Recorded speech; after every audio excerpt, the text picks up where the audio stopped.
So first of all, I want to start off with Valaria.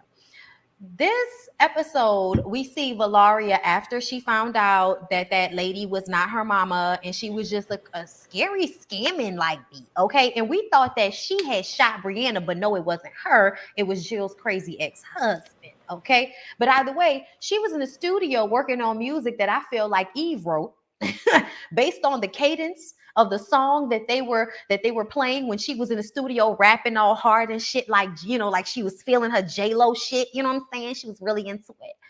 And I felt like it was a Eve cadence. So I was like, I bet Eve wrote that for her to rap. But either way, she ended up marrying the producer. Like, she met him and then they went to a diner and then they went and got married. And I was just like, Valaria, honey, you don't know him and he don't know you. And then she struggled throughout the episode with letting him know she doesn't have any family. Ultimately, at the end, she ended up taking him to her mom's grave.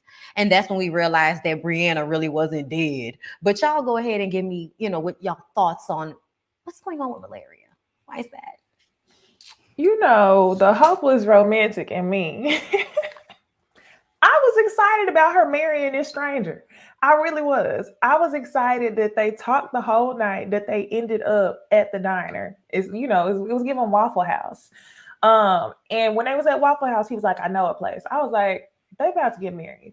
And like you said, we find out that they were actually at her mama's grave. I called it in the beginning. I was like, nah, she's not dead. No, that's her mom's grave. But then they really did a good job tricking me. They really did. I'm not really skeptical of the producer dude yet, unless it was something that I overlooked. I just hope. I'm like, who booked him for the show? Like, did she book him for the show to do her songs? Because if he's like a random producer who could be a stalker, that's kind of weird. But it was a cool romantic vibe. But I mean, they could always be a killer. And the only reason I felt like Brianna wasn't dead was because I'm like, why was Larry the only one putting flowers down? I thought if it was like, what the kids at? Like, why didn't all the women put flowers down? So that part, it was tricky. But I'm like, I don't think that's Bree Greg's side, because it's like Valaria seems the most upset or whatever. But I was like, I think the marriage might last if he not a killer. Not if he not a killer. Some told me the same thing, DC. I was like, they gotta be a delirious mama's like grave or something, because Eve is the only rapper on the show. I refuse to believe that y'all done killed my girl out and she just went to go have a baby. Like, that's just disrespectful. So I kind of figured that and was definitely hoping that she was still alive. I didn't understand what's going on with Valeria. I'm not surprised about her getting married so soon, because y'all know Valeria high key has been in search of love. So she ain't get it from her mom. So the fact that she found somebody that was on the same page as her, I think she missed out on so much in her life with having a child and truly falling in love with somebody, that I think she was at a place where it was like, you know what the hell? Might as well, you know what I'm saying? Especially at the age that she's at, you just never know how it may work out. So let me just try this. Since he knows the place, then I'm just going to go along for the ride. So that's what ended up happening. And it may actually end up being a good thing for her. I don't think he's crazy, but he definitely comes off as a man that of little words. Okay, I'm going to say this.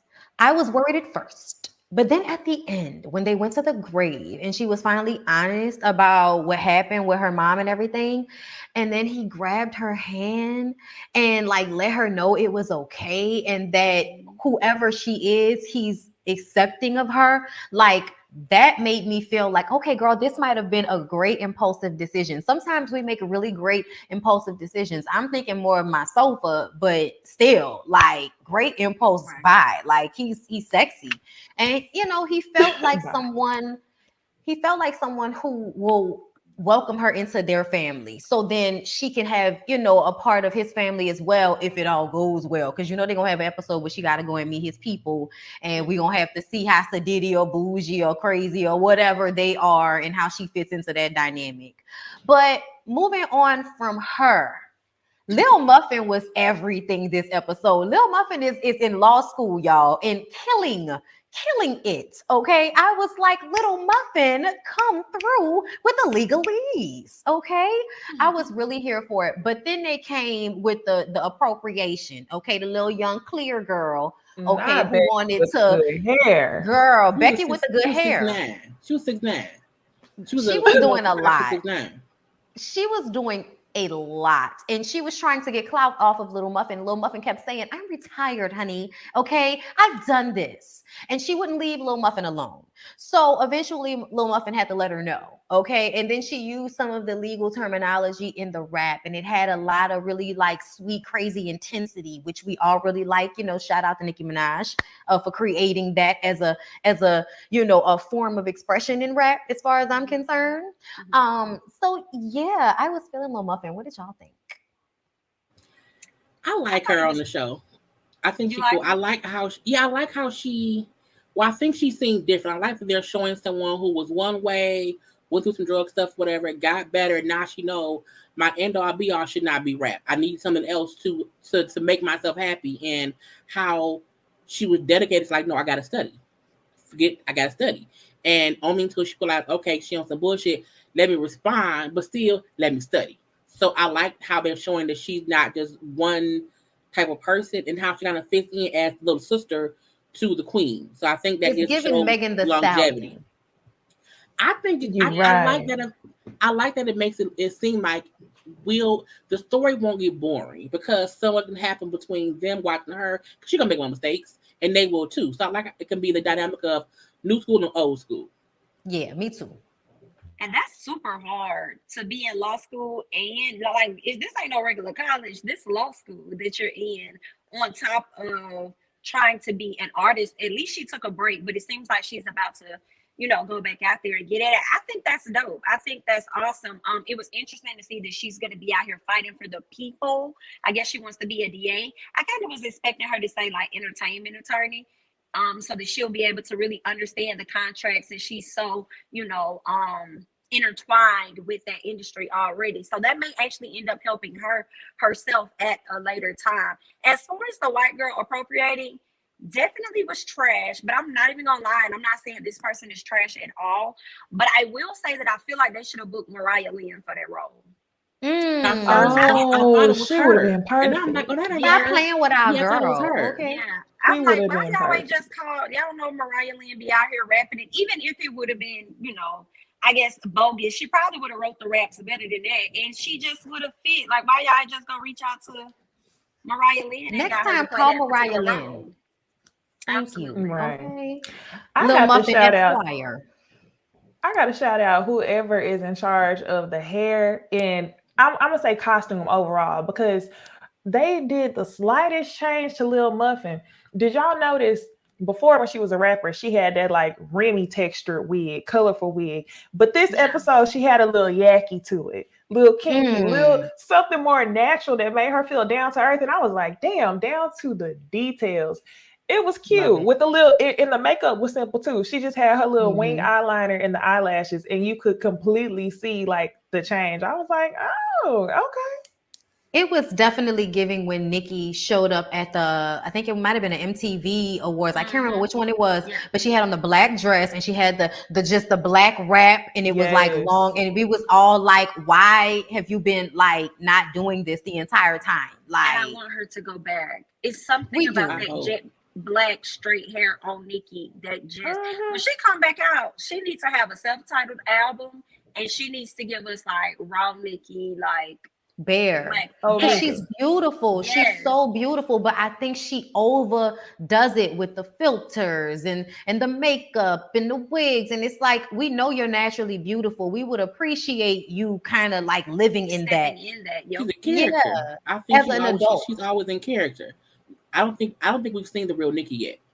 I don't think Me she may either. not feel. I don't think she feels comfortable enough to be her raw self. I think she feels like she has to be this character of herself, and that's what we see most of all. And those little glimmers of the black hair, kind of Nikki, who we want to see is her real her, but she don't want to be that because she think like it. We will love it. Did y'all watch that documentary a couple years ago on MTV? Yeah, I think so, yeah. yeah. I felt like she was herself there. There is Not some interviews after that breakup with Safari. I felt like we started to see Nikki, and I thought we were gonna get that until she got with Meek Mill, and then it started to go back to where it was.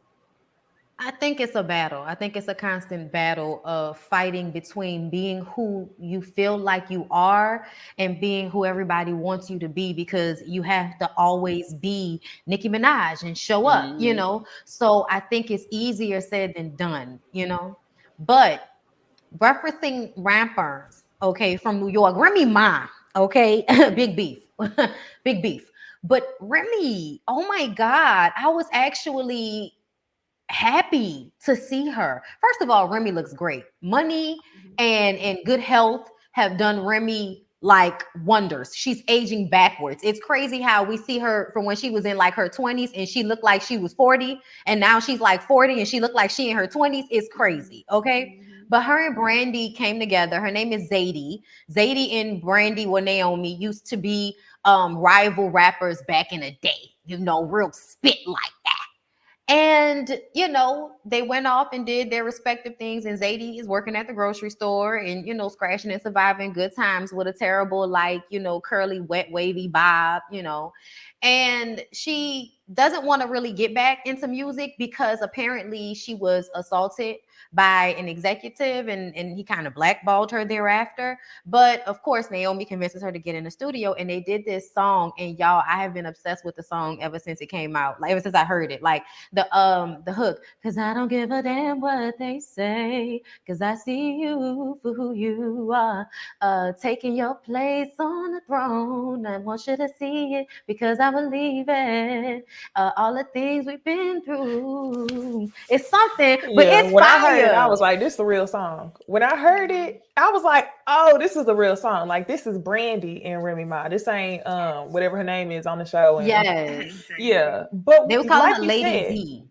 yes, when it came to seeing Remy, when she came out that grocery store, like I was like, where is Remy? I was like, oh, this is Remy. I was like, that I could only tell once the camera like really panned on her and I looked in her face and I was like, dang.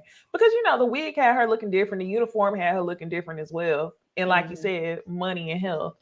Now, whenever Brandy was in that booth singing and the camera was panning around her in circles, it reminded me of Moesha. She looked at the camera at one point. Yes.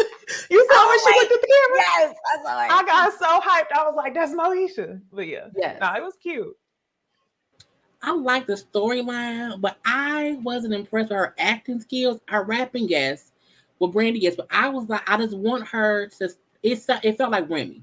It didn't feel like the character. Like Brandy in the show is the character. I didn't feel Remy was Lady so and so. I thought that was Remy rapping and talking about. I do love the point of her story because I think a lot of women don't come forth and say, like, you know, I was blackballed for this reason.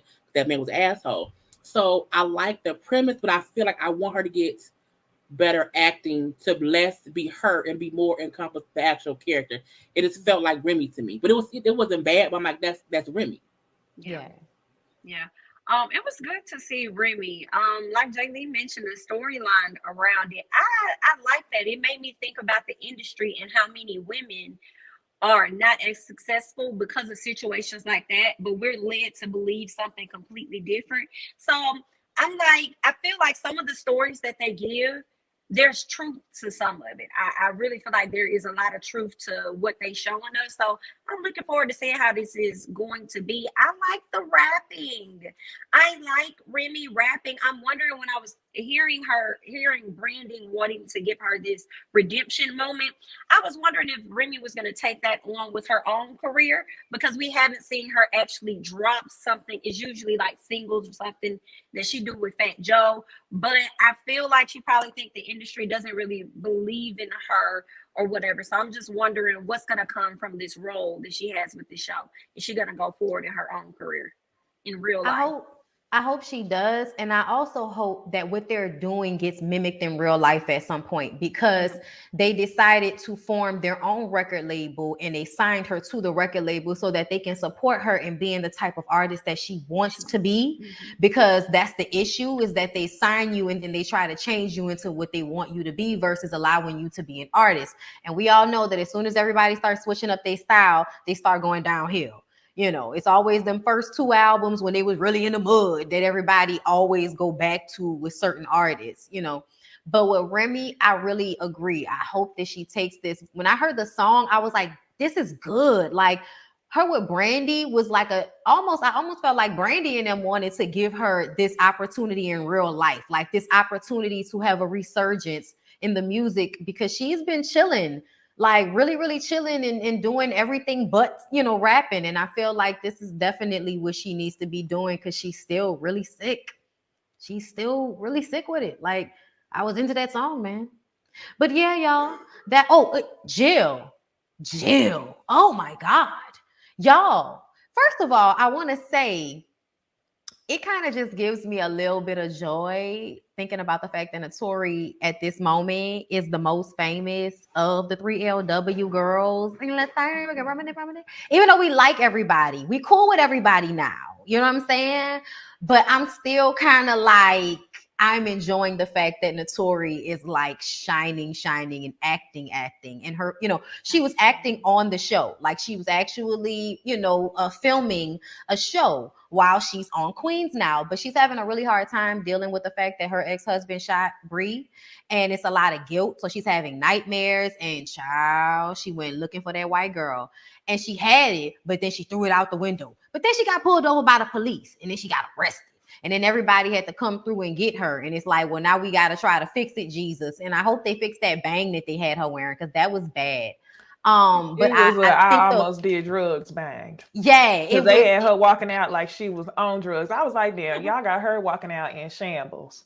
Girl, and then the bang had the hair hanging down on the sides. And I was like, make it stop. Why are y'all doing this to us? Like, why are you doing this to me? Like, I felt hurt. But either way, y'all, it's giving good storyline, and it's giving a lot of things happening, but the storyline is making sense versus when we watch shows and it feels like so much shit is going on, but none of it is tying up. This is actually like moving forward. So I'm happy with what they're doing over there on ABC with Queens. I got a question for y'all. Were y'all nervous that they were going to try to write Remy into Brianna's spot? Yep. I was like, I didn't think they were so tacky if they do that. I didn't think they were. Because I like they added her. They wanted another. I felt they wanted another real rapper who was a rapper in real life, just to have that person here. Because even though Brandy rapped a little bit before, right? Because Brandy rapped a little bit on, I think maybe their B7 Beat album. Rocker. But I do feel like they wanted to be sure, with Eve being on, lead right now, they wanted somebody else just in that place. But I didn't think it was like to replace the Bree. I felt like they was gonna put Bree like in rehab for a while, like to heal from being shot. So I'm surprised they put her like on a beat somewhere. But I mean, she went down with the kids, the husband is dead. She got shot, so let her chill out. And then season 2 towards the end, she's gonna come back. And then I had another random thought. Y'all tell me if it was just me. Whenever they showed Eve was in Costa Rica, I thought she was dead. You know how everybody be like, "Oh, Tupac ain't really dead. He just in Costa Rica or whatever." I thought she was in heaven. Yeah, like they killed her off. Until I saw the kid run up. Then I was like, okay, she ain't transition. Well, I thought they was gonna do the rapper guy who was like, come down to the beach. I thought he was gonna pop up because he said, "Bring your kids." I'm like, oh, is she there on the beach with him? But the kids, he talks too much. But I was like, he do talk a lot. I figured she was alive. Like when I looked at it, at first the screen looked a little fuzzy. I said, "Girls, we in heaven." When the child ran up, I said, "You know what? I think she went back to that place her husband told her to take the kids back to." Mm-hmm. So she is alive. Yeah. So, thank you, God. Yay. All right. Well, that's our little recap of what happened on Queens, y'all.